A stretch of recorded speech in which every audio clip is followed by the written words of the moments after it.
Welcome to Tea and Transit. It's Wednesday, November 1st, 7:47 a.m. And I missed yesterday, which was the first line of this new transit, but we are in a new transit. We are currently in gate 44 in the sun and gate 24 in the earth, which 44 is in the spleen, which for me that connects to my 26 in my heart, and 24 is in the ajna, which connects to the 61 in my head. So I've got head and ajna definition, and I've got spleen and heart definition all this week, this whole transit.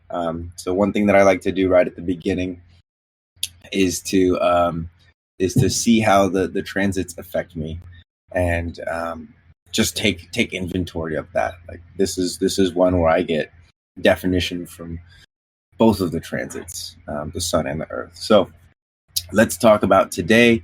Gate 44 is coming to meet alertness. The success of any interaction is based on the absence of any preconditions. I also know this gate 44 is like fear of the past, or like an analysis of what patterns from the past are showing up in the present moment. So line 2 is management. In Jupiter, we have the development and management of a proper collective structure, which restricts inferior elements by creating cooperative modes that integrates these forces with progressive and superior forces. A possibility that alertness to patterns will result in management capability. In Mars, we have a tendency in management to concentrate exclusively on goals, ignoring inferior elements, which leads to quantitative success and qualitative failure. The instinctive memory for the patterns that bypasses the development of managerial capability. So when I'm saying Jupiter, I'm talking about the exaltation. And when I'm saying Mars, I'm talking about the detriment. And the reason I do that is because this is not a good or bad thing. You know, human design is not a moral system. And it's not like the exaltation is always good and the detriment is always bad. What we're looking at here is based off of the programming that we have coming from the neutrinos, coming from these gates. We have a polarized frequency, right? And for some people, they will have this gate in such a circumstance that it will fix either the exaltation or the detriment, and they will primarily experience either the exaltation or the detriment. If you don't have that, it's going to ebb and flow. And so in management, Kelly says it's funny because my partner had a job interview today for a management position. Yes.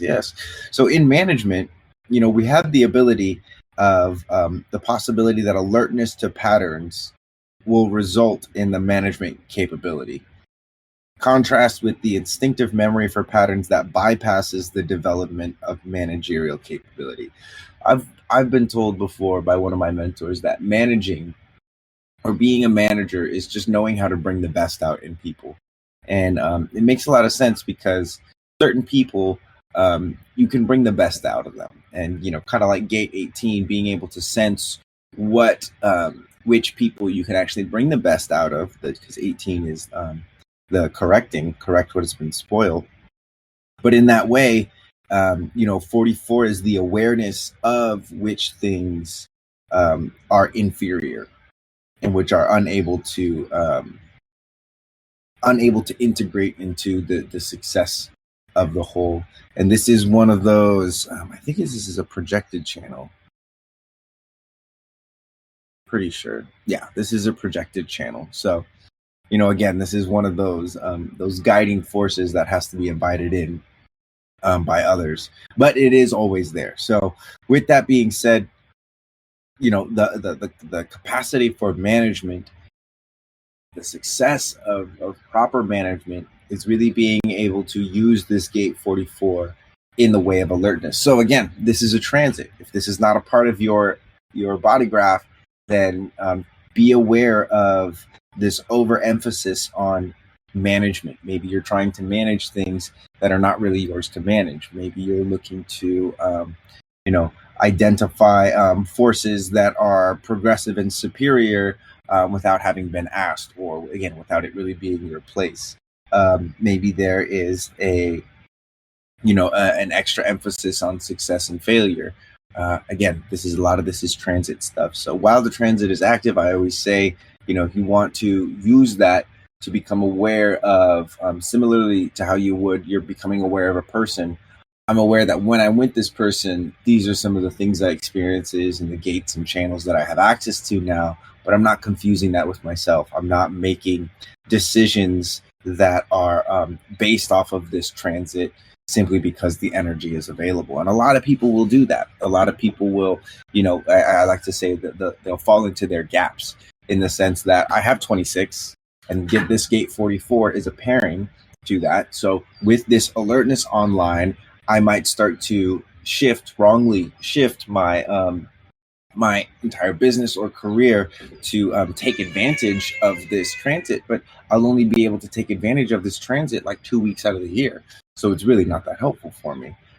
In that being said, same thing is like if you have a partner or you have someone that you're with, it's not necessarily wise to completely shift your way of being to meet up with that person, alas, because that is a different person with you, and human design naturally is giving us an opportunity to manifest our own internal circuitry into the world with the awareness of other beings and how it's affected by other beings. So that's gate 44. Let's go over to gate 24. That's the wrong gate there. 24. The return rationalization. Okay. The natural and spontaneous process of transformation and renewal. I understand this one is like the aha to the 61s. Why are we here? What are you doing with your life? Like the big questions was what 61. The desire to know the unknowable.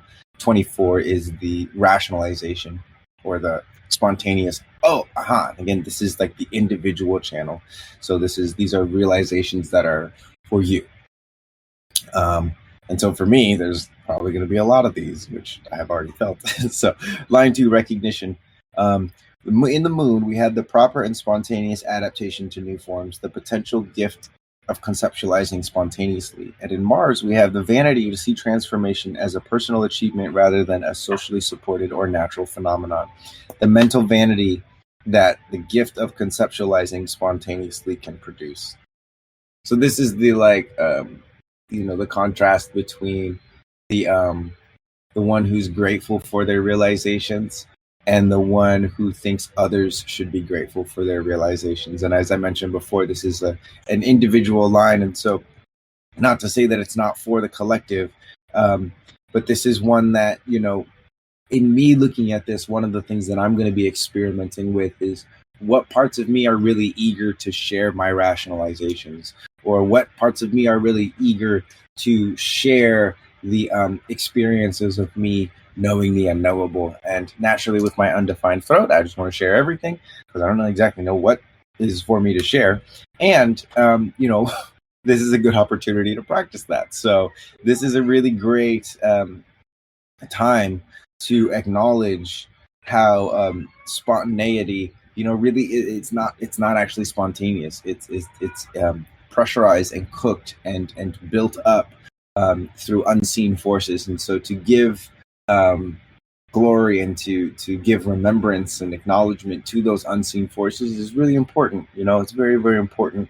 And that for me has been showing up in a way of like, I'm really sad about my hut, but I'm also like coming into a space of gratitude that I get to be a lot closer to my family. I get to practice my concentration because you might be able to hear my baby fussing over there. And, it's funny. I keep joking with my partner. I'm like, there's nowhere to go for me now. Because I used to be able to walk like just, right out there. And it was like a separate building. And now there's nowhere for me to go. And, I would see that. I have seen that as a detriment in my life. But again, nothing's good or bad. It's just is. So I'm looking at it now from an exaltation and seeing like what skills can I develop, because I also know that this is not forever. That at some point I'm going to either save up enough money or get an investment to build a tiny house that's actually going to probably be about the size of this space. And so something that I'm really excited about.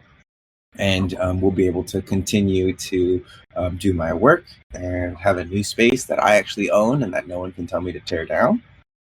So anyway, that's Gate 24 and a lot about me. So thank you guys for showing up. Thank you for being flexible and understanding that I had to tear down my entire office and had to move through a lot of emotions with that, and still probably am moving through quite a bit of emotions with that. I have been also lagging on getting the registration page up for the Live Your Design course that me and Life Force are going to be hosting February 22nd.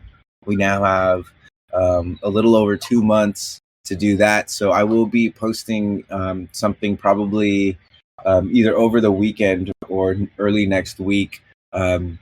And there's going to be a nice little discount. I think we're going to do 300 for the Discord people. Everyone else is going to have to pay 400.